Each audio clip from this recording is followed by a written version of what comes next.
আমি আমাকে কাপড় দেয় না শিকায়ত নয়, আমার স্বামী ভালো মন্দ খেতে দেয় না এই ধরনের শিকায়ত নাই, আমার স্বামী আমাকে বাজারে ঘুরতে যেতে দেয় না শিকায়ত নাই, আমার স্বামী আমাকে মাসে মাসে মাসে মাসে ভালো মন্দ কাপড় দেয় না শিকায়ত নাই। এই আমার মায়েরা খালারা শুনেন, আল্লাহর নবীর দরবারে একজন মহিলা নিজের স্বামীর শিকায়ত করছেন, বলছেন নবী গো আমি যখন নামাজ পড়ি, দেখেন শিকায়ত কি, সেই মহিলা বলছেন নবী গো আমি যখন নামাজ পড়ি হয়তো আমি রুকুতে আছি কিংবা আমি সাজদাতে আছি কিংবা আমি কিয়ামে আছি, আল্লাহর নবী গো নামাজ যখন আমি পড়ি নামাজের হালাতে আমার স্বামী আমাকে মারে, আমাকে চড়ের বাড়ি মারে কিংবা আমাকে গোতা মারে, নামাজের হালাতে আমাকে মারে আর বলে বিবি রে তুই নামাজ ছেড়ে দে রে বিবি, নামাজ ছেড়ে দে বিবি রে তুই নামাজ ছেড়ে দে, নামাজের হালাতে আমাকে মারে। কেমন শিকায়াত? আপনারা মনে মনে কইবেন হায় রে আল্লাহ এটা কেমন শিকায়াত যে একটা পুরুষ একটা স্বামী তার স্ত্রীকে নামাজের হালাতে মারছে, আল্লাহর ইবাদত বندگی করছে তখন মারছে। এবার বলছেন দুই নম্বর শিকায়াত কি তোমার? বলছেন আল্লাহর নবী গো আমি যখন রোজা রাখি রোজার হালাতে দিনের বেলাতে আমার স্বামী আমাকে বলে বিবি রে তুমি রোজা ভেঙে দাও, তুমি রোজা ভেঙে দাও, এটা নফল রোজা ফরজ রোজা নয়। এইবারে বলছেন আল্লাহর নবী গো যদি আমার স্বামীর কথা শুনে আমি যদি রোজা না ভাঙি নবী গো হয়তো আমার মুখে ছাতু দিয়ে দেয় কিংবা আমার মুখে পানি দিয়ে দেয় কিংবা আমাকে ঘরে থেকে নিয়ে চলে যায় আর তারপর আমার রোজাটা কিন্তু ভেঙে দেয়। দুটা শিকায়ত হয়ে গেল। তিন নম্বরে বলছেন নবী গো আমার স্বামী নামাজ পড়ে নবী গো ফজরের নামাজ পড়ে যখন সূর্য উঠে যায়, সূর্য ওঠার পর আমার স্বামী ফজরের নামাজ পড়ে। তিনটা শিকায়ত করে দিলেন, তিনটার মধ্যে দুটো বলবো না, যেটা আমার মেন উদ্দেশ্য বলার কি আমি যখন নামাজ পড়ি আমার স্বামী আমাকে নামাজ হালাতে মারে, স্বামী কিন্তু বসে আছে ওখানে। এবার নবীজি বলছেন তার স্বামীকে আরে বাবা সাফওয়ান তোমার স্ত্রী তোমার ব্যাপারে যে শিকায়ত করেছে এই শিকায়তগুলো সত্য না মিথ্যা? এই ধরনের বা এই জামানার যদি আমরা পুরুষ হইতাম তো কি বলতাম? মনে মনে রাগ করতাম আর ভিতর ভিতর দাঁত করে কড়মড় করে বলতাম তোকে খেতে দিচ্ছি পিনতি করছি এই দিচ্ছি ওই দিচ্ছি আর তুই আমার বারে শিকায়ত করছিস, চল তোকে বাড়িতে যেয়ে দেখাচ্ছি। কিন্তু ওরে সুবহানাল্লাহ একজন সাহাবী যার সিনাতে কোরআন মাজিদ, যার সিনাতে নবীর মুহাব্বত ভালোবাসা, যার সিনাতে আল্লাহর মুহাব্বত, এবার সে সাহাবী বলছেন আল্লাহর নবী গো আমার বিবি আমার ব্যাপারে যা শিকায়ত করেছে নবী গো সব সত্য, একটাও মিথ্যা নয়, সব সত্য বলেছে। নবীজি আমার ব্যাপারে আমার স্ত্রী যা বলেছেন সব সত্য। এবার নবীজি বলছেন আরে বাবা নামাজ হলো আল্লাহর ইবাদত, নামাজ হলো ইবাদত আর ইবাদতের ভিতরে তোমার স্ত্রীকে তুমি নামাজের হাতে মারো কেন? এবার সে সাহাবী উত্তর দিয়েছেন দেখেন হে আমার মায়েরা খালারা ভাইরা শুনেন। এবারে সাফওয়ান রাদিয়াল্লাহু তাআলা আনহুকে বলছেন আল্লাহর নবী গো আমি একটা গরীব মানুষ মাঠে কামে কাজে চলে যাই, সারা দিন আমি কাজ কাম করি, এবার সন্ধ্যাবেলাতে যখন আমি বাড়িতে আসি আমি আপনার সাথে নামাজ পড়ি, এশারের নামাজ পড়ি, মাগরিব পড়ি। আল্লাহর নবী গো নামাজ পড়ার পর আমার স্ত্রী আমার জন্য বিছানা লাগিয়ে দেয়, এবার আমি কিন্তু আরাম করার জন্য আমি বিছানায় চলে যাই। এবার যখন আমি আরাম করতে চলে যাই আমার বিবি আমার বিছানায় আসে না, আমার বিবি নামাজ পড়তে চলে যায়। নবী গো কত লম্বা লম্বা পড়ে আল্লাহর নবী গো কোরআনের মধ্যে সব থেকে যেগুলো বড় বড় সূরা, কোরআনের মধ্যে সব থেকে যেগুলো বড় বড় সূরা এক এক রেখাতে দুটা দুটা করে সূরা তেলাওয়াত করেন। কোরআনে বাকারা সূরা পড়ো, যারা কোরআন পড়তে জানছেন জানেন, কোরআনে বাকারা সূরা পড়ো, আলে ইমরান সূরা পড়ো, সূরা মায়েদা পড়ো, সূরা নিসা পড়ো, এই ধরনের কোরআনে গোলা বড় বড় সূরা, এক একটা সূরা দু পড়া আড়াই পড়া করে মোটামুটি হবে। এবার বলছেন নবী গো, আমি যখন আরাম করতে বিছানায় চলে যাই, আমার বিবি নামাজ পড়ার জন্য চলে যায়, আল্লাহর নবী গো এত লম্বা লম্বা করে তেলাওয়াত করে কোরআনের যেগুলা বড় বড় সূরা, মানে 4 পারা কিংবা 4.5 পারা করে কোরআন একা রাকাতে নামাজে তেলাওয়াত করে। আজকে আমরা যখন তারাবির নামাজ পড়ি, ইমাম সাহেব বা যদি হাফিজ সাহেব এক ফোঁটা যদি 2-4 আয়াত বেশি করে পড়ে দেয়, নামাজ পড়া পড়ব, হাফিজ সাহেবরা বসে বসে খাইছে তো, কোনো কাম কাজ নেই, ওই লেগে এত লম্বা লম্বা করে পড়ছে। আমরা বলে দেব, কিন্তু একজন মহিলা কত কোরআন পড়েছে, এক রাকাতে 4 পারা কিংবা 4.5 পারা করে কোরআন তেলাওয়াত করছে।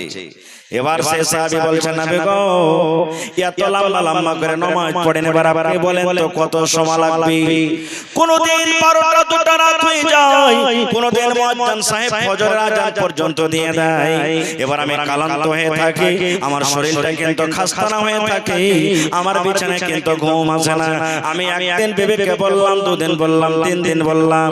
এবার বিবিকে আমি বললাম, বিবি রে তুমি নামাজ ছোট করে পড়ো, এসো তুমি আমার বিছানায় এসো, তুমি আমার মাথাটা একটু দাবিয়ে দাও কিংবা হাতে একটু তেল দিয়ে দাও, তুমি আমার পাঞ্জরে বসো, দুটো কথা বলো। আমি তার অপেক্ষা করি, ইন্তজার করি, নবী গো আমার বিছানায় আসে না, লম্বা লম্বা লম্বা করে নামাজ পড়ে পড়ে রাতটা কাটিয়ে দেয়। এই জন্য আমি আমার বিবিকে মারি।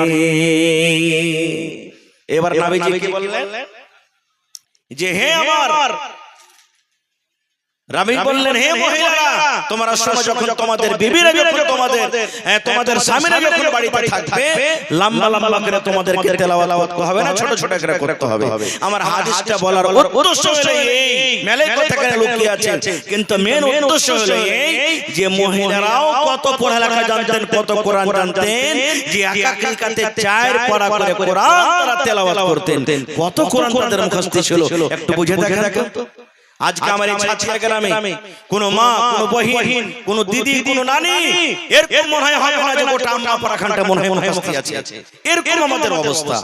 এ ভাই মুসলমান, তাহলে দেখেন যা কিছু হয়েছে, আপনারা কমিটির মানুষ যারা আছেন মেহেরবানি করে দেখেন ওদিকে, এটা হলো দিনী মজলিস ভাই, এরকম কোন কাজ করবেন না যে কাজটা করে হয়তো আল্লাহ এবং আল্লাহর রাসূল নারাজ হয়ে যাবেন।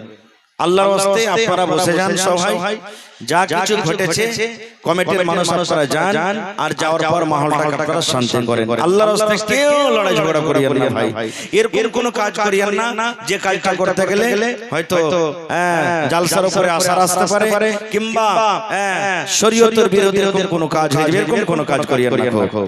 আজ মন মোর চঞ্চল রে ভাই, ঝরে দুটি আঁখি, এ বোঝাইলে বোঝেস না তুই কোন জঙ্গলের পাখি রে, আজ মন মোর চঞ্চল রে, আজ মন মোর চঞ্চল রে ভাই, ঝরে দুটি আঁখি,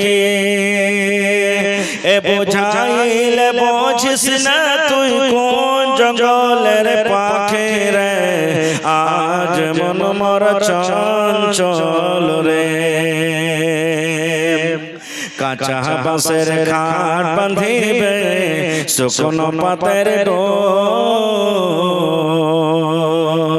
কাঁচা বাঁশের খাট বাঁধিবে শুকনো পাতের ডোর, এমন করে বাঁধবে রে মন চলবে না তোর সর রে, আজ মন মোর চঞ্চল রে। গোসল করাইয়া মন্তকে কাফন পহরাবে, এ কাফন পরাইয়া মন্তর জানাজা পহরাবে রে, আজ মন মোর চঞ্চল রে। কাফন পরাইয়া মন তোর জানাজা পড়িবে এ জানাজা পড়িয়া মন তোকে দফন করিবে রে আজ মন মর চঞ্চল রে মা কান্দিবে বেটার বেটা বন কান্দিবে ভাই মা কান্দিবে বেটার বেটা বন কান্দিবে ভাই এ ঘরের বেগম সে তো কানবে আর তো কেহ নাই রে আজ মন মর চঞ্চল রে ভাই আমার তো আমি বলছিলাম যে মেয়েদের পড়া দরকার এক জামানা এক টাইম এক সময় এমন ছিল যে মানুষেরা মা খালাদের মান সম্মান বুঝতো না মেয়েদেরকে আর মনে করতো লজ্জা মনে করতো মেয়ে বাড়িতে জন্ম হতে গেলে লজ্জার কারণে তাদের মুখটা কালো হয়ে যেত লজ্জার কারণে মানুষের পাশে উঠা বসা করতে পারতো না এক জামানা এমন ছিল মেয়ে বাড়িতে জন্ম হওয়ার কারণে ওই মক্কা নগরে মক্কা জমিনে কত বাপ এমন ছিল যে ওই মেয়েকে ওই বেটিকে জিন্দা জমিনে তাকে গেড়ে দিত দফন করে দিত এরকম সময় এরকম টাইম ছিল সুবহানাল্লাহ কিন্তু আল্লাহ তাবারক ওয়া তাআলা মেয়েদের মান সম্মান বাড়িয়ে দিয়েছেন কত মান সম্মান বাড়াচ্ছেন সুবহানাল্লাহ এবং ওই মক্কার মানুষেরা নিজের মেয়েদের সাথে কি ব্যবহার করত আল্লাহ তাবারক ওয়া তাআলা সেটা করে বলছেন কি বলছেন ওয়াইদা বুশরা আহাদুকুম বিল উনসা ظل وجهه مسودا وهو كظيم সুবহানাল্লাহ আয়েশা সব বসে জানো ভাই যা কিছু হয়েছে ওদিকে হোক হ্যাঁ যারা ভলান্টিয়ার আছেন আপনারা দেখেন একটু সব ভালো ভাই মজলিসে বসে যান আল্লাহ রাব্বুল আলামিন কোরআন মাজিদে বলেন ওই মক্কা নগরে ওই মক্কার জমিনে মক্কার মানুষেরা কত বাপ এমন ছিল যখন তাদের বাড়িতে মেয়ের কথা শুনতো তাদের বাড়িতে মেয়ে জন্ম হওয়ার খবর যখন তারা পেত ওই বাবার মুখখানা কালো হয়ে যেত মুখখানা তাদের কালো হয়ে যেত লজ্জার কারণে মানুষের সামনে মুখ দেখাতে পারতো না এরকম হতো ইমাম বাগাবী রাহমাতুল্লাহ আলাইহি বলছেন ওই মেয়ের বয়স 5 বছর 6 বছর 7 বছর যখন হইতো বাপ এখানটা কোদালি নিয়ে জঙ্গলে যেত মাঠে যেত আর যাওয়ার পর ওই বেটি কি করত একটা গর্ত করে জিন্দা জীবিত ওই বেটিকে দফন করে বাড়িতে চলে আসতো সুবহানাল্লাহ কিন্তু নবীজি মেয়েদের মান সম্মান কত দিয়েছেন জানেন ওরে সুবহানাল্লাহ আল্লাহর নবী বলেছেন ও মেয়ের বাবা ও বেটির বাবা তোমরা শুনে নাও আল্লাহ রাব্বুল আলামিন যাকে মেয়ে দান করেছেন বেটি দান করেছেন আর বেটি দুনিয়াতে আসার পর ওই মেয়ের বাবা যদি নিজের মন খানাকে ভারী না করে মেয়ের বাবার যদি মুখখানা কালো না হয়ে যায় মেয়ের বাবা যদি মন খানা ভারী না করে আল্লাহর নিয়ামত মনে করে বাড়িতে যদি তার লালন পালন করে শক্তি হিসাবে তাকে কাপড় দিয়ে বড় করে দিনী তালিম দিনী শিক্ষা দিয়ে একটা ভালো জামায় ভালো ঘর থেকে যদি তার বিয়ে লাগাইতে পারে নবী বলেছেন ওই মেয়ের বাবা আর আমি নবী জান্নাতের ভিতরে থাকব কেমন হয়ে জান্নাতে থাকব নবী আমার দুটো আঙ্গুলকে ইশারা করে বললেন ও মেয়ের বাবা তোমরা শুনে নাও এই দুটো লোক যেমন পাশাপাশি হয়ে আছে এই দুটো আঙ্গুল যেমন পাশাপাশি হয়ে আছে আমি নবী আর মেয়ের বাবা জান্নাতের ভিতরে পাশাপাশি হয়ে থাকব এরকম মান সম্মান আল্লাহ তাবারক ওয়া তাআলা দিয়েছেন মেয়েদের মান সম্মান আল্লাহ তাআলা এত দিয়েছেন তাদের নামে কোরআনে আল্লাহ একটা সূরা দিয়েছেন সূরাতুন নিসা নিসা মানে কি আওরাত নিসা মানে কি মহিলা, নিসা মানে কি নারী। আল্লাহ তাবারক ওয়া তাআলা তাদের নামে কোরআনে একটা সূরা দিয়েছেন, সূরাতুন নিসা। সুবহানাল্লাহ। তে আমার ভাইয়েরা মায়েরা খালারা, আল্লাহ তাবারক ওয়া তাআলা তাদের মান সম্মান বাড়িয়ে দিয়েছেন এবং বেটার যেমন আপনার উপরে হক রাখে যে তাকে দ্বীনি শিক্ষা দ্বীনি তালিম দিবেন, এরকমই বেটিকে আপনাকে দ্বীনি শিক্ষা দ্বীনি তালিম দিতে হবে। এইবারে এই তালিম দিতে গেলে তাদের ব্যবস্থা করতে হবে। আলহামদুলিল্লাহ আপনারা ব্যবস্থা করেছেন, ভালো কথা, ব্যবস্থা করেছেন, কারণ এই ব্যবস্থা খুবই দরকার, এই জামানার জন্য দরকার। কারণ বেটারা পড়ে যেমন কামিয়াব হবে, বেটারা পড়ে যেমন দ্বীন শিখবে, বেটারা পড়ে যেমন দুনিয়া শিখবে, বেটারা পড়ে যেমন শরীয়ত শিখবে, এই মতো বেটেরাকে পড়াতে ঝুঁকে উঠেছে। এক রকম পড়ে আবার উঠতে হতো, কিন্তু বসে গেল। তো মরদ লোক করবে যারা পিছনে মুক্তাদি থাকবে, সুবহানাল্লাহ পড়বে নাকি শেখ? সুবহানাল্লাহ পড়বে। কি পড়বে? সুবহানাল্লাহ। এর মানে ইমাম সাহেব বুঝবে যে আমার নামাজে ভুল হয়ে গেল। কিন্তু যখন একটা বেটি ছেলে নামাজ পড়াবে আর যখন একটা বেটি ছেলেরা পিছনে মুক্তাদি থাকবে, তখন ওই ইমাম যদি ভুল করে, মহিলা ইমাম, তো মায়েরা খালারা কিভাবে বলবেন বলেন তো? ও কি সুবহানাল্লাহ বলা চলবে? আর জোরে বলেন সুবহানাল্লাহ বলা চলবে? ওকে কি করতে হবে? তালি বাজাতে হবে। তালি মানে সাপ পাড়ির মতন তালি নয়, তালি বাজাতে হবে। কেমন তালি? এই দেখেন আমার হাত, এরকম ভাবে উল্টা করে তাকে মারতে হবে। এবার যদি আমার বহিনারা মায়েরা খালারা যদি পড়ালেখা না করে, তাহলে এই দিন এই শরীয়ত জানতে পারবে ভাই? এবার কত মা খালা এমন আছে, ধরেন ইমাম বইনা আছে আর ও নামাজে ভুল করেছে, পিছনে যারা মুক্তাদি ওরা কিন্তু পড়ালেখা, এবার ওরা ইশারা করছে তালি দিয়ে, তোমার নামাজে ভুল হয়ে গেল। এবার যদি ইমাম পড়ালেখা না থাকে তা কি বলবেন? হি হি করে হাসতে লাগবে, ইলিশি লাগালে তালি কেন মারছে, ঠিক এটাকে সাপ ফেলা জায়গায় তালি মারছে, বলবে কি বলবে না? আর একটা কথা জানেন, ইমাম সাহেব যদি পুরুষের জামাতে যদি পুরুষ ইমাম হয়, তাহলে ও আগে বেড়ে নামাজ পড়বে। মানে ধরেন এটা পুরুষের কাতার হলো, ও আগে বেড়ে গলাতে ইমামতি করবে। কিন্তু একটা মহিলার জন্য কি, ও পুরুষের মতন একা ইমামতি করার জন্য আগে বাড়তে পারবে না। যেই লাইনে যেই সাফে অন্যান্য মহিলারা দাঁড় হয়ে আছে, ওই সাফি ওকে মধ্যখানে দাঁড়িয়ে ইমামতি করতে হবে। তো এই শরীয়ত গলা কোথায় জানবেন? যদি তাদের ব্যবস্থা হয় পড়ালেখার, তাহলে এবার বলবেন মাওলানা তাহলে মহিলারা পড়ালেখা করতে হবে? জি, পড়ালেখা করতে হবে। একটা হাদিস, সহিহ হাদিস আপনাদের সামনে আমি বলছি। যখন আমি স্টেজে এলাম, আপনাদেরকে সালাম দিলাম, আসসালামু আলাইকুম ওয়া রাহমাতুল্লাহ বললাম না? জি ভাই বললাম, আসসালামু আলাইকুম ওয়া রাহমাতুল্লাহ। এবার আবার জবাব দিলেন। এই সালামের মানে কি? আল্লাহর সালামতি যেন হয়, আপনার উপরে যেন আল্লাহর রহমত, আল্লাহর সালামতি যেন বর্ষিত হয়। এর মানে হলো এটা। আমার নবী, আপনার নবী মুহাম্মদ সাল্লাল্লাহু আলাইহি সাল্লাম একদিন বসে আছেন, আর আল্লাহর নবীর একজন স্ত্রী মা আয়েশা রাদিয়াল্লাহু তাআলা আনহা ঘরের ভিতরে বসে আছেন, হুজরাতে নিজের রুমে ঘরে বসে আছেন, আর নবী কি বসে আছেন বাহিরে। ইহুদির একটা জামাত, ইহুদির একটা দল নবীকে সালাম দিচ্ছেন। ইহুদির জামাত নবীকে সালাম দিচ্ছেন। কি সালাম দিচ্ছেন? আসসালামু আলাইকুম। কি সালাম দিচ্ছেন? আসসালামু আলাইকুম। আসসালামু আলাইকুম না বলে ইহুদি বলছে আসসালামু আলাইকুম। কথাটা বুঝবেন?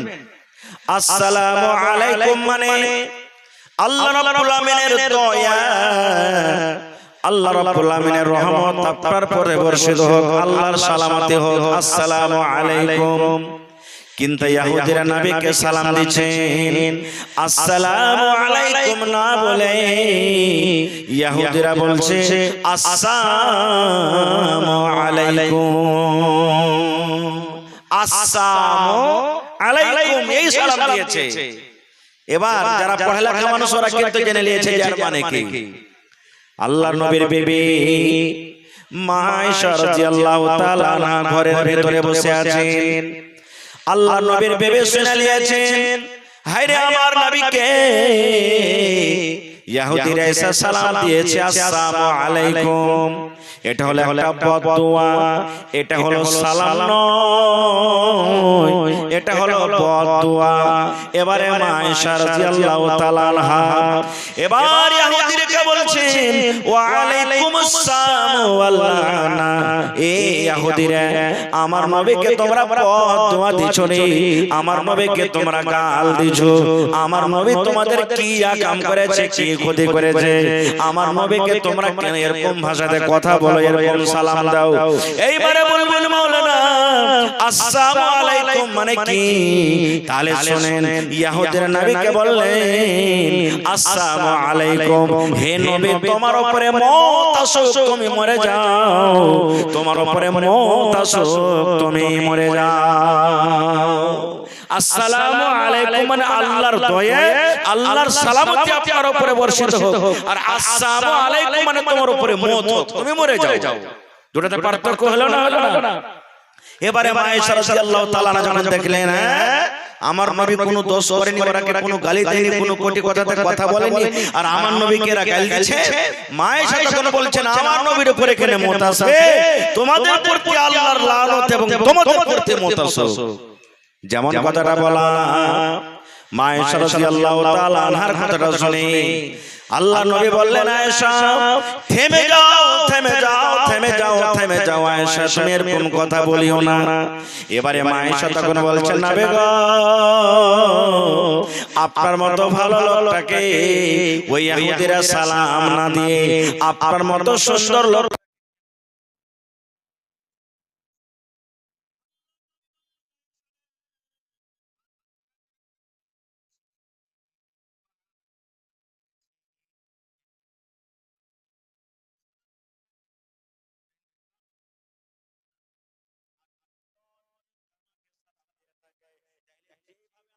সালাম দিয়েছে, ওইভাবে তারা উত্তর পেয়ে গেল।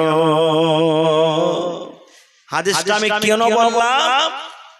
এই জন্য বললাম মা আয়েশা রাদিয়াল্লাহু তাআলা আনহা যদি পড়ালেখা না জানতেন, মা আয়েশা রাদিয়াল্লাহু তাআলা আনহা যদি পড়ালেখা না শিখতেন, মা আয়েশা রাদিয়াল্লাহু তাআলা আনহা যদি পড়ালেখা না জানতেন, তাহলে এরকম ভাবে সে ভুলটা ধরতে পারতেন না এবং ইহুদিরাকে মা আয়েশা জবাব দিতে পারতেন না।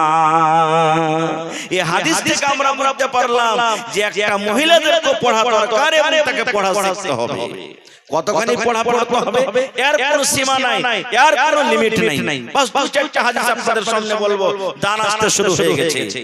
আল্লাহ রাসূল সাল্লাল্লাহু আলাইহি ওয়াসাল্লামের জামানাতে একজন সাহাবী ছিলেন যার নাম হলো সাফওয়ান বিন মুআত্তাল রাদিয়াল্লাহু তাআলা আনহু।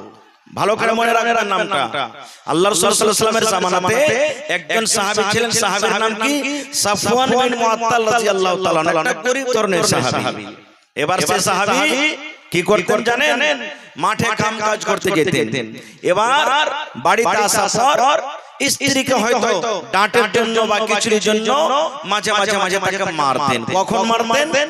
এবারে একদিনকার ঘটনা, সাফওয়ান বিন মুআত্তাল রাদিয়াল্লাহু তাআলা আনহুর যেটা স্ত্রী নবীর দরবারে একদিন চলে গেছেন শিকায়েত নিয়ে। কার শিকায়েত? নিজের স্বামীর ব্যাপারে শিকায়েত নিয়ে চলে গেছেন। এখনকার শিকায়েত কোথায় যায়? কোর্টে যায়। এখনকার শিকায়েত কোথায় যায়? মোড়লের কাছে যায়। এখনকার শিকায়েত কোথায় যায়? থানাতে চলে যায়। কিন্তু আল্লাহ রাসূল সাল্লাল্লাহু আলাইহি ওয়াসাল্লামের জামানাতে আল্লাহ রাসূল সাল্লাল্লাহু আলাইহি ওয়াসাল্লাম সবকিছু ছিলেন। এবার নবীর জামানাতে সেই স্ত্রী চলে গেলেন। কার স্ত্রী? সাফওয়ান বিন মুআত্তালের স্ত্রী। ভালো করে শুনবেন, চলে গেলেন। এবার যদি শিকায়েত করে নিজের স্বামীর ব্যাপারে যাইছেন নবীর কাছে, তো আর স্বামী সাফওয়ান কিন্তু নবীর পক্ষে বসে আছেন।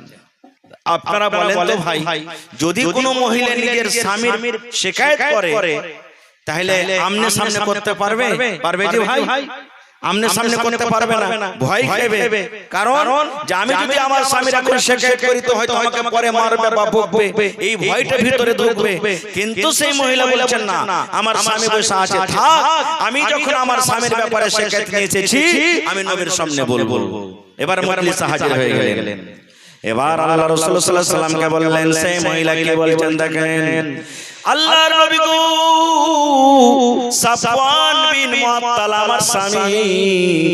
একজন মহিলা নবীকে শিকায়েত করেছেন, সাফওয়ান বিন মুআত্তাল আমার স্বামী, এই যে আপনার পঞ্জরে বসে আছেন নবী গো, তার ব্যাপারে তিনটা আমি শিকায়েত নিয়ে এসেছি। কয়টা শিকায়েত? তিনটা আমি শেখায়ত নিয়ে এসেছি কেমন আর বেটিরকে পড়াইতে হবে। এই জন্য ভাই আজকে এই জালসার আয়োজন করা হয়েছে ভাই মুসলমান। তাহলে এই মাদ্রাসা বিনা টাকাতে চলবে না ভাই, টাকার দরকার আছে। এখানে সরকারি কোনো সহযোগিতা আসে না, সরকারি কোনো মদত আসে না। আপনারাই হলেন মাদ্রাসার সরকার। এই মাদ্রাসার সহযোগিতা আপনাদের কি করতে হবে? মাদ্রাসা আপনাদের কি চালাইতে হবে। আজকে মাদ্রাসা কায়েম হয়েছে, মেয়েদের মাদ্রাসা, বেটি ছেলের মাদ্রাসা। এই মাদ্রাসা আপনাদের কি চালাইতে হবে। আপনার টাকাতে, আপনার মাশওয়ারাতে, আপনার জান্নাতে যদি মেয়েরা বেটিরা পড়ে যদি কামিয়াব হইতে পারে, ইনশাআল্লাহ দুনিয়াতে আপনি তার ভালো বদলা পাবেন, আর মরার পরও আখিরাতে আল্লাহ তাবারক ওয়া তাআলা আপনাকে ভালো বদলা দিবেন। এই জন্য দেখি ভাই আল্লাহর কোন এমন বান্দা আছেন এই বানাতের জন্য 1000 ইট কিংবা ইটের দাম দিতে পারবেন। চারিদিকে দেখেন টিনের ঘর, টিনের ঘর একটা ছোট মোটো মনে করিয়েন না। হে টিনের মাদ্রাসার কোনো দাম নাই। আজকে মদিনা ইউনিভার্সিটি, ওই মদিনা ইউনিভার্সিটি নবী মুহাম্মদ সাল্লাল্লাহু আলাইহি ওয়াসাল্লাম যখন হিজরত করে মক্কা থেকে মদিনা চলে গেলেন, সাহাবায়ে কেরামের পড়ার ব্যবস্থা, প্রথম সাহাবায়ে কেরামের যেটা মাদ্রাসা ছিল ওটা মসজিদে নববীর বারান্দা। আজকে দেখেন আলাদা করে মাদ্রাসা বড় হতে হতে হতে আজকে মদিনা ইউনিভার্সিটি গোটা পৃথিবীর মানুষ ওখানে পড়িতে আসে। এই জন্য দিন শিখতে গেলে, পড়া শিখতে গেলে কালো ধলো ধরতে হবে না, ছোট বড় দেখতে হবে না, গরিব আমির দেখতে হবে না, আর পাকা ফুস মাখান দেখতে হবে না আপনাকে। ভাই মুসলমান, আল্লাহ রাসূল সাল্লাল্লাহু আলাইহি ওয়াসাল্লাম তলাবুল ইলমি ফারিজাতুন আলা কুল্লি মুসলিম বলেছেন, প্রত্যেক মুসলমান বেটা ছেলে হোক বা বেটি ছেলে হোক ইলম শেখাটা তার জন্য ওয়াজিব বা ফরজ। ইলম শিখতে হবে, বিনা ইলমে আপনি এক কদম আগে বাড়তে পারবেন না। এই জন্য এতদিন যা হলো বা আশেপাশে আমার মনে হয় এরকম বেটি ছেলে পড়ার জন্য আলাদা আলাদা ব্যবস্থা নাই। এই জন্য আপনারা বেটি ছেলের মাদ্রাসা আপনারা করেছেন, আলহামদুলিল্লাহ। প্রত্যেক মানুষ এটা মনে করেন যে আমি একটা আমার বেটিকে এখানে মাদ্রাসাতে দেব পড়ালেখা করার জন্য। আমি 5টা বেটি আছে, 5টা বেটিকে যদি আমি এখানে না পড়াইতে পারবো, কমপক্ষে একটা দুটো বেটিকে আমি পড়াইতে দিব। আবার এরকম করে আস্তে আস্তে আস্তে আস্তে ইনশাআল্লাহ দেখবেন 2 বছর 4 বছর 5 বছরে গোটা গ্রামে কোনো এমন বেটি ছেলে থাকবে না যে সে বেটি ছেলে কোরআন পড়িতে জানে না, দোয়া পড়িতে জানে না, নামাজ পড়িতে জানে না, দিন জানে না, শরীয়ত জানে না, এরকম কেউ থাকবে না। ইনশাআল্লাহ ঘরে ঘরে আপনার কি হবে, রোশনি হবে, আলো হবে। এই জন্য এই মাদ্রাসাকে চালাইতে গেলে ভাই অনেক টাকার দরকার। বেটি ছেলের মাদ্রাসায় একটা গোলাপ ফুলের মতন, আর গোলাপ ফুলকে যেমন হেফাজত করে রাখতে হবে, এরকম ভাবে একটা মাদ্রাসা বেটি ছেলের মাদ্রাসাকে হেফাজত করে রাখতে হবে। এটা আপনার আমার জিম্মেদারি। এই জন্য ভাই এই মাদ্রাসার জন্য আছেন কোন আল্লাহর বান্দা, আল্লাহর বান্দি 1 কাঠা আধা কাঠা জমি দান করতে পারবেন, কিংবা 100 সেফটি বালু দান করতে পারবেন, 100 সেফটি গিট্টি দান করতে পারবেন, 1 কুইন্টাল কেউ রড দান করতে পারবেন, 1000 ইট কেউ দান করতে পারবেন। মেলায় জালসাতে 10,000 20,000 50,000 লাখ 2 লাখ 5 লাখ 7 লাখ পর্যন্ত মানুষরা দান করেছেন, দান পাওয়া গেছে।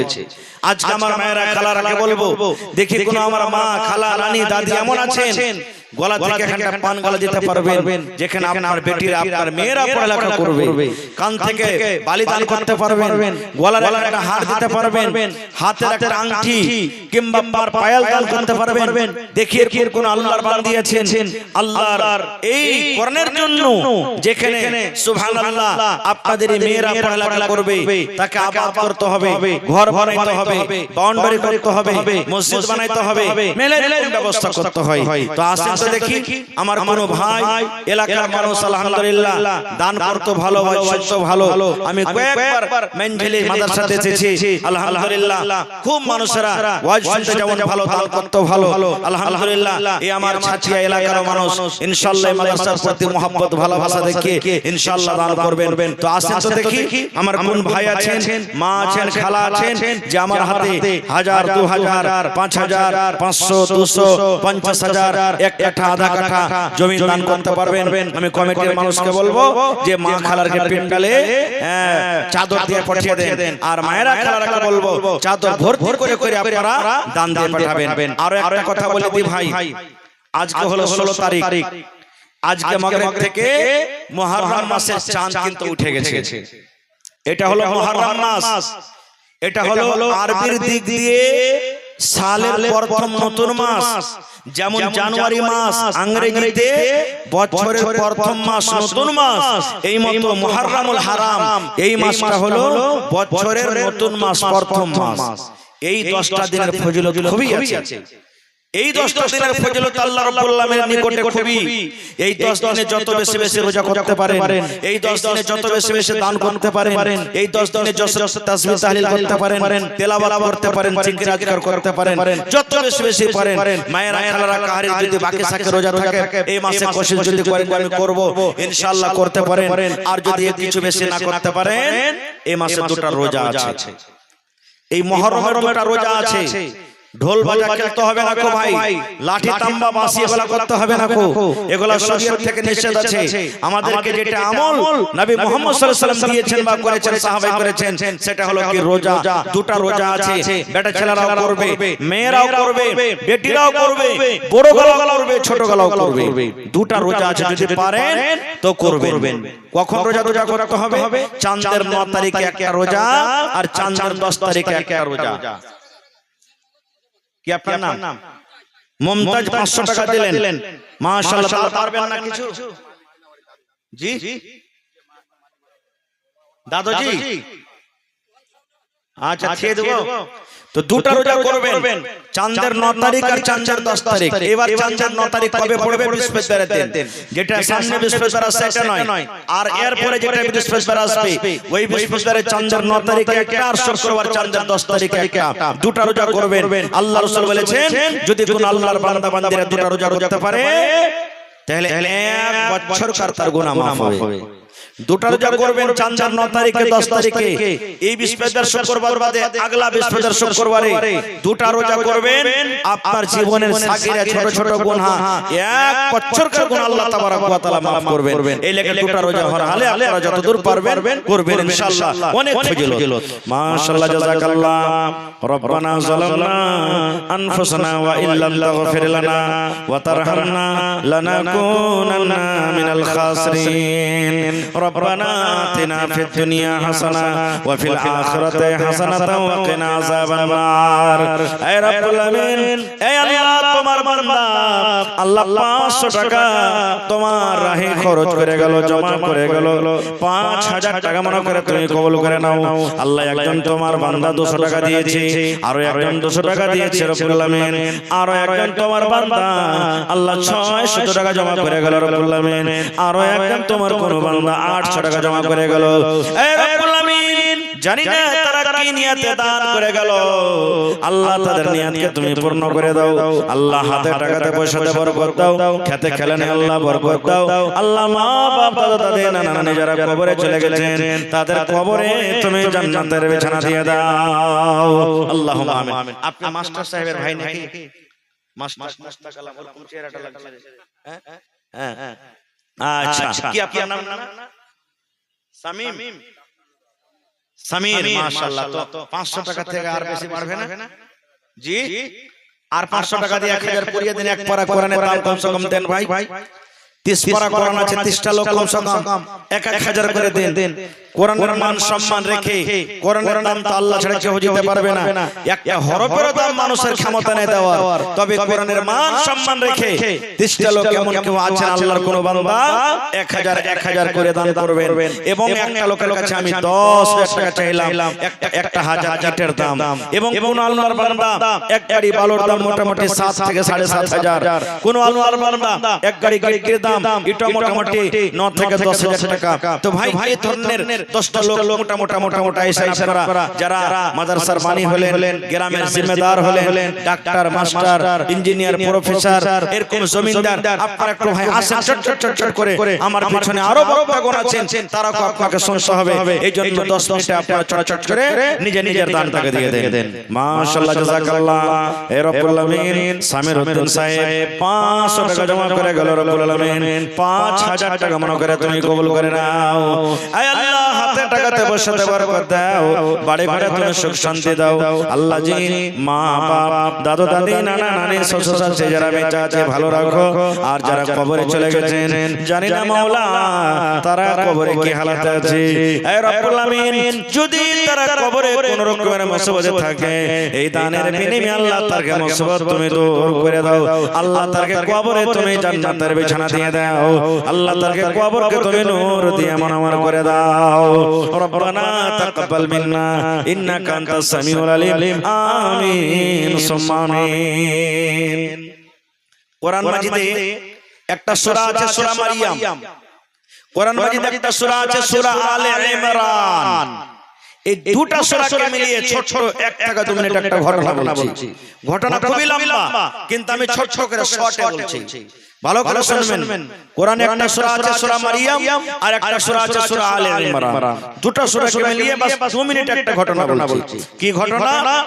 হান্না একজন মেয়ে ছেলের নাম, একটা মহিলার নাম, পেটের সন্তান। হান্না একজন মেয়ে লোকের নাম, একটা মহিলার নাম, পেটের সন্তান হয়ে গেল।